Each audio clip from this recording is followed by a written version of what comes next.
I paid for my sister's venue. I paid for her dress. I paid for her dream. But a week before the wedding, my sister told me, "You don't fit the image." So I stopped paying and let reality speak. My name is Deborah. I'm 32. A high school English teacher in Buffalo, New York. I've spent the last 10 years grading essays, coaching the debate team, and saving every extra dollar from summer school and tutoring. It's steady work, not glamorous, but it pays the bills and leaves me enough to help the people I love. Or at least that's what I thought. My younger sister Lori got engaged last spring. She called me crying happy tears, saying he proposed on the frozen lake near our old house. She sounded so excited, so sure this was her forever. And when she started talking budgets, I listened. The venue was too expensive. The dress she loved was out of reach. The photographer she wanted had a long wait list. One by one the numbers added up, and one by one I covered them. Deposits, fittings, alterations, catering upgrades. She sent me links. I sent her money. No hesitation. I told her she deserved the day she always dreamed about. She hugged me tight, called me the best big sister anyone could ask for. 8 months of late nights balancing my checkbook, picking up extra classes, skipping my own plans so she could have hers. I never asked for credit. I just wanted her to feel special. She kept saying, "I couldn't do this without you." I believed her. Then, exactly 1 week before the ceremony, my phone rang. It was Lori, voice bright but clipped, like she was reading from a script. "Hey Deb. So, we finalized everything. The guest list, the seating, the whole vibe. And we decided it's best if you sit this one out. You know, image-wise, it just doesn't match the look we're going for. But we'll celebrate after the honeymoon, okay? Love you." I stood in my kitchen, still holding the coffee mug I'd been rinsing, and felt the room tilt. Image-wise, after everything I'd paid for, after every late-night text and every check I wrote, I didn't fit the image. I didn't scream. I didn't cry. I just ended the call and stared at the screen until it went dark. If you've ever poured everything into someone, only to be told you don't belong, hit subscribe and drop a comment below. What would you have done in that moment? I want to hear your stories. 1 month later, Lori's engagement buzz hadn't faded when the real asks started rolling in. She called me during my lunch break at school, voice pitched high with excitement mixed with worry. The venue she loved, a cozy hall overlooking the Niagara River, required a deposit she couldn't swing right away. "It's perfect, Deb, but we're short. Could you spot us? We'll pay you back soon." I agreed without thinking twice, transferring the funds from my savings that afternoon after grading papers. It felt good to help, seeing her text back with hearts and thanks. But it didn't stop there. 2 weeks on, she forwarded links for dresses. The one she picked was elegant lace with a fitted bodice, way over her budget after her fiancé's car repairs ate into their savings. She sent photos from the fitting room, twirling in the mirror. "I feel like a princess, but it's a stretch. What do you think?" I wired the money that evening, cutting back on my own grocery runs to make it work. Lori called right after, gushing, "You're the best sister ever. I don't know what I'd do without you." The photographer came next. She'd found a local pro specializing in natural light shots, but his rates climbed with add-ons like extra hours and albums. "He's amazing, Deb, but we need him." The memories. I picked up weekend tutoring sessions with high school kids prepping for SATs, using the extra pay to cover his fee. Lori hugged me tight at our next family dinner, whispering how grateful she was. Mom smiled across the table, nodding approval like this was just what sisters did. As the months ticked by in Buffalo's unpredictable weather, the favors piled up. Lori texted about the florist needing upfront payment for centerpieces wildflowers to match the rustic theme. I handled it, dipping into my emergency fund while she promised repayment once gifts rolled in. Then the caterer upgrade. From basic buffet to plated meals with dietary options. "Guests will love it," she said. I worked through a snowstorm weekend to earn the difference. My classroom empty but my laptop open for online sessions. Each time, Lori leaned on me more, sharing updates like vendor confirmations or menu tastings she attended alone. I didn't mind the overtime at first. The satisfaction of seeing her happy outweighed the fatigue. Dad mentioned it once over coffee, saying how proud he was of us pulling together. But as winter thawed into spring, the constant outflow started to wear thin, though I pushed the thought aside for her big day. Lori's appreciation showed in small ways: a thank you card here, a shared coffee run there. Yet the balance shifted subtly, her requests coming faster than before. I kept track in a notebook, not out of resentment but to stay organized amid my teaching load. The venue was booked solid now. The dress altered perfectly. The photographer scheduled for pre-wedding shoots. Everything aligned, or so it seemed. By late spring, I'd covered more than I planned, but Lori's dream was taking shape. She called one evening bubbling over a new idea for Favor's custom chocolates that matched the invites. "They're not much extra," she said. I paused before agreeing, calculating the hit to my next paycheck. 2 months later, the deeper I got into helping Lori, the more old memories surfaced. Buffalo winters have a way of keeping you indoors, and those long evenings grading papers often turned into thinking about how things had always been between us. Growing up, Lori was the one who lit up every room. Teachers remembered her name after one class. Neighbors asked about her first. Mom would say she had that spark, the kind that made people smile just looking at her. I was the older one who got things done quietly, homework finished early, chores handled without being asked, report cards with straight A's that no one framed. In middle school, the difference became sharper. Lori made friends effortlessly, always at the center of groups in the cafeteria or hallways. I stayed on the edges, reading during lunch or walking alone to class. One day in 8th grade, I tried sitting at her table during free period. She glanced over, eyes widening for half a second, then turned back to her friends and kept talking like I wasn't there. No introduction, no "this is my sister." Just silence. I picked up my book and left without a word. Mom later asked why I looked upset. I said nothing. Lori never mentioned it. High school made it worse. She joined cheer, dated the quarterback, got invited to every party. I focused on college prep clubs and part-time jobs at the library. Once, a group of her friends walked past me in the hall, and one whispered something that made them laugh. Lori was right there, laughing too. But when our eyes met, she looked away fast and kept moving. I felt heat in my face and kept walking. Later that night, she came into my room to borrow a sweater, acting like nothing happened. We talked about her day, laughed at some joke, shared snacks. At home, she was my sister. At school, I was invisible. Mom never corrected it. She'd say Lori was outgoing and I was serious, as if that explained everything. Dad stayed quiet, working long shifts at the plant and coming home tired. I learned early that asking for attention got me nowhere, so I stopped asking. I told myself it didn't matter, that being reliable was enough. But those moments stuck, being erased in public while welcomed in private. Now, as I drove through slushy streets after a parent-teacher conference, those old feelings mixed with the present. Lori texted updates about her wedding timeline, always ending with "thanks for the money I'd sent."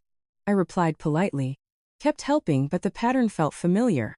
She needed me when it suited her, but I wondered if I'd ever truly belong in her world beyond what I could provide.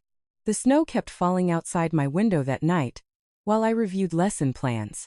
Lori called to ask about floral arrangements. She wanted something elegant but affordable.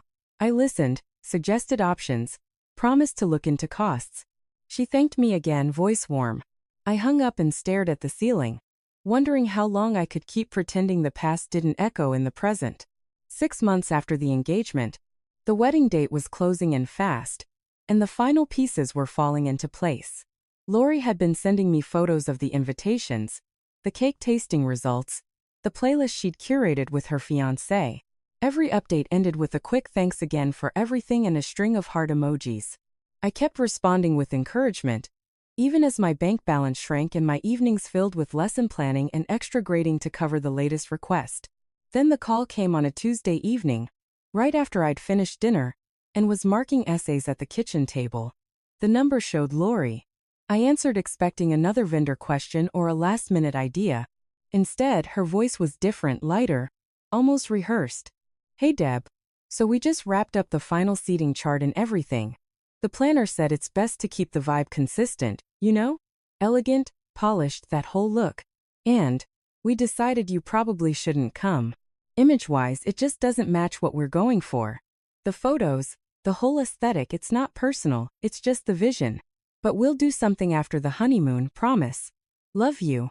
She said it fast, like she'd practiced the words. No pause for my reaction. No apology. Just the explanation and a quick sign-off. I sat there holding the phone, the screen still lit, her name frozen at the top of the call log.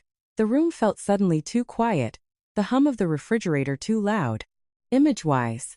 After 8 months of checks, after skipping my own trips and cutting back so she could have every detail perfect, I didn't match the image. I didn't yell back.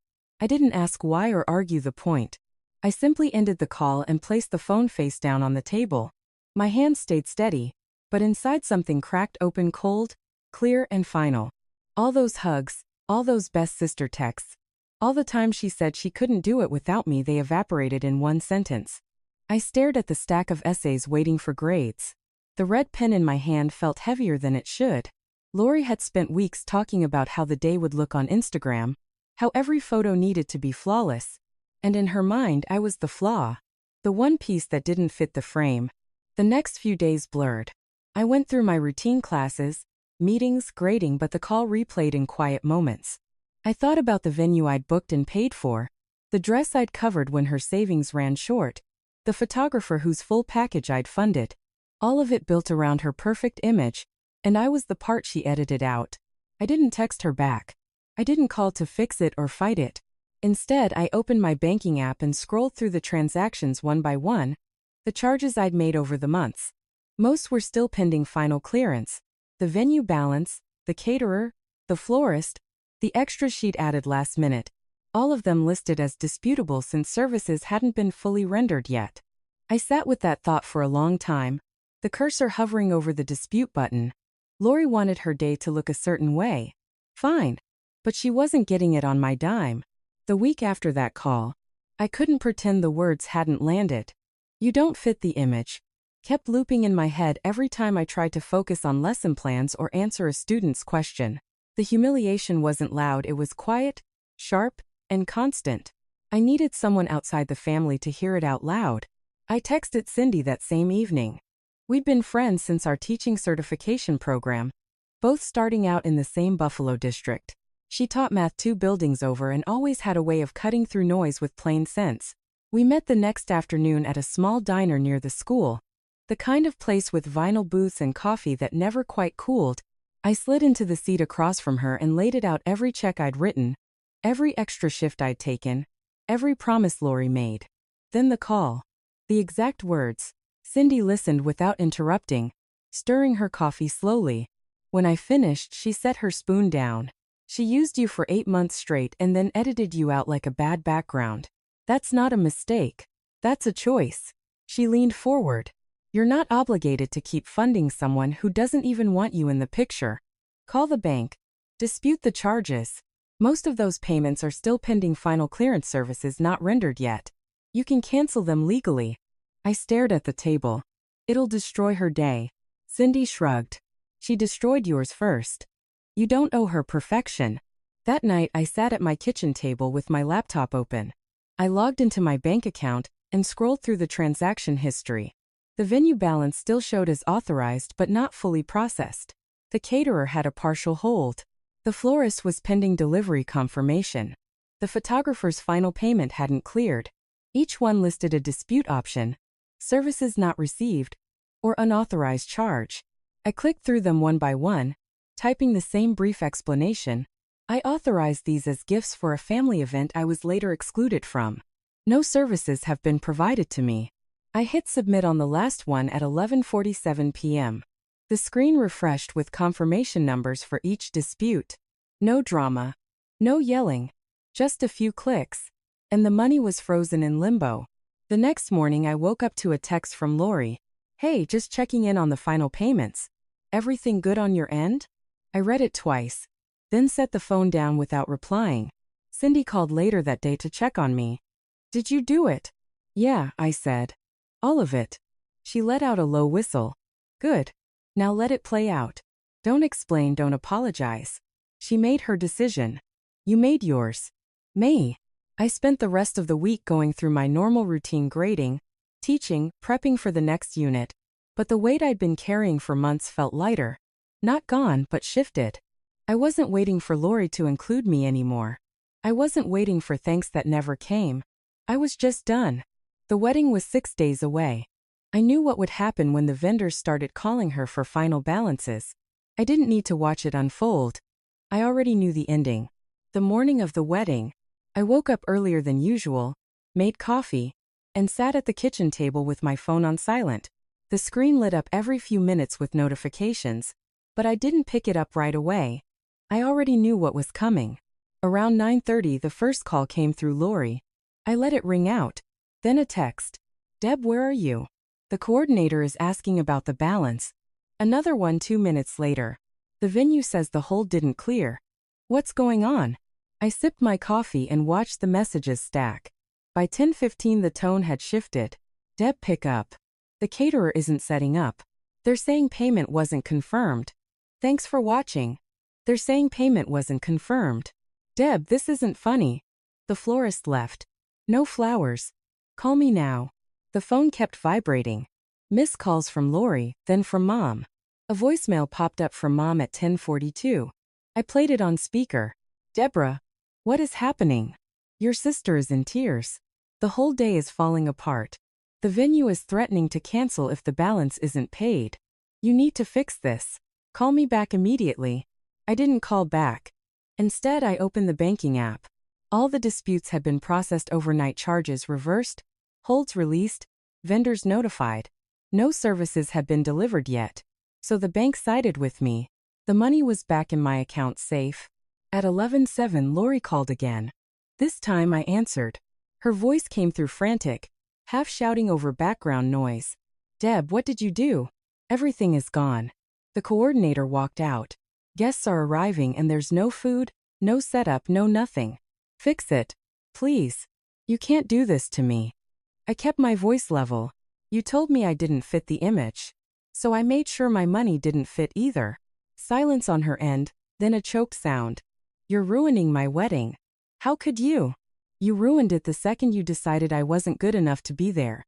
After everything I paid for, everything I gave. She started crying, words tumbling out. I didn't mean it like that.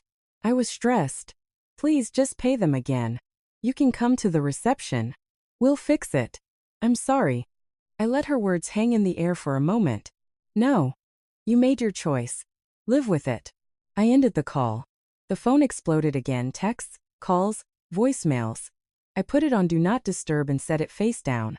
Mom called next. I answered on the third ring. Deborah, this has gone too far. Your sister is devastated. The guests are confused. People are leaving. You need to make this right. Mom. She excluded me because I didn't match her image. I'm not going to fund a day that didn't include me. She's your sister. Family forgives. You're breaking everyone's heart. She broke mine first. I'm done fixing things for people who only want me when I'm useful. Mom's voice cracked. You're being cruel. I'm being done. I hung up. Dad didn't call Mom. Probably told him everything, but I could picture him shaking his head. Staying out of it like always. By early afternoon, the messages had slowed. A final text from Lori came through before I blocked her number. You destroyed the most important day of my life. I hope you're happy. I didn't reply. I didn't need to. She'd get the bank notices soon enough. The vendors would demand payment from her directly. The credit card statements would show the disputes. Reality had spoken, and it wasn't kind.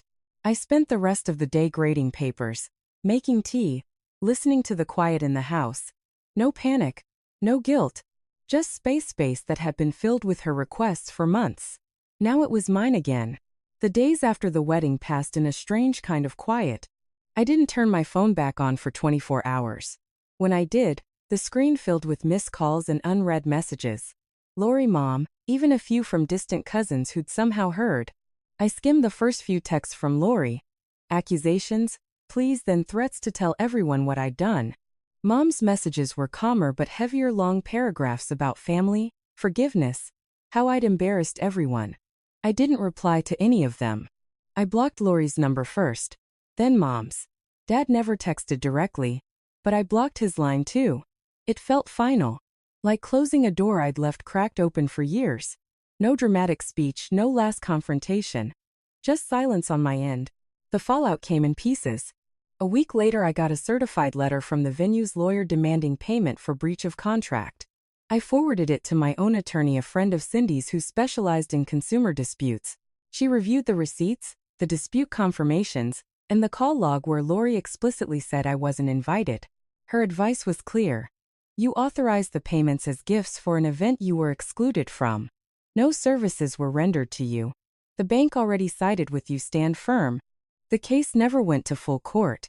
The vendors settled out of pocket with Lori and her fiancé after realizing the payments were reversed legitimately. But the damage spread. Lori's credit took the hit. Late payments reported, accounts flagged.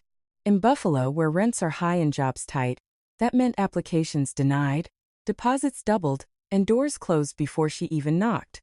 She and her new husband ended up moving in with Mom temporarily, which only fueled more resentment. Mom tried one last time, showing up at my apartment unannounced. She stood in the doorway, eyes red, voice low. You broke your sister's heart. And mine. We're family, Deborah. You can't just walk away. I looked at her and felt nothing but tired. She walked away from me first. I just made sure the money followed. She shook her head. You're being stubborn. I'm being done. I closed the door gently. She didn't knock again. Months passed. I heard bits and pieces through mutual friends. Lori's marriage strained under the financial pressure. Her social media quieted. The big reception she'd promised never happened. I didn't gloat. I didn't check up. I just kept living, teaching, reading, walking along the lake when the weather allowed. The house felt bigger without constant texts and requests. My savings slowly rebuilt. My evenings were mine again. Looking back, the real cost wasn't the money I'd spent. It was the years I'd spent believing that giving everything would eventually earn me a place. Lori taught me otherwise. She showed me that some people only value you when you're useful, and discard you when you're not convenient. Mom reinforced it by choosing peace over fairness. I learned the hard way. Boundaries aren't mean. They're survival. You don't owe anyone your time, your money, or your presence just because you share blood. And when someone makes it clear you don't belong in their picture, you don't have to keep paying to stay in the frame. If you've ever been the one who gave too much and got erased anyway, tell me in the comments. Did you walk away? Did you stay and regret it? I read every one. And if this story resonated, hit subscribe. There are more like it coming.